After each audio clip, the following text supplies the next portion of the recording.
Today is December 28th. This is Gold Robotics, and I'll start on my robot. Today, I continued working on the conveyor belt. I took it off of the area that I was working on it, and I just added it all together. So I'm working just straight on the conveyor belt. What I did is I added two pieces of C-channel that was a correct distance apart to where the rings can fit inside of it. And then I also added the conveyor belt flaps to where it holds it and everything. I also tested today how I want my conveyor belt flaps to do, how I want them oriented. I have them every other is big flap and then small flap. And just what it does is it holds it to where whenever it's a flap like this, it holds it and pulls it up. And it's also being pushed, but it's not too dispersed, so we can pick up as many rings as possible. And also worked out some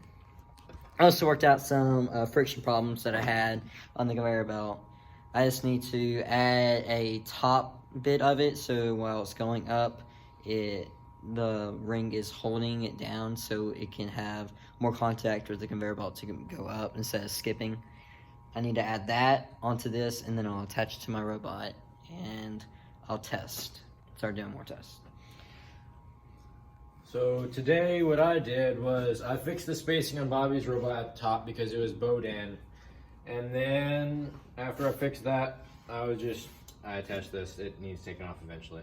But I just did that so that way I'd hold it together at the right spot. Then after I finished that, what I started working on was code again. I've been using one of our old robots, and I've been doing it so that I've got the PID working for distance now, so it'll go the right distance. Now I just found the problem of it turns left whenever it goes, and then it'll correct itself at the end. So I have to find a way to fix that where it constantly corrects while it's driving. But other than that, that's about it for me. That's about all we did today, so we'll see you tomorrow. Yep. See you all later.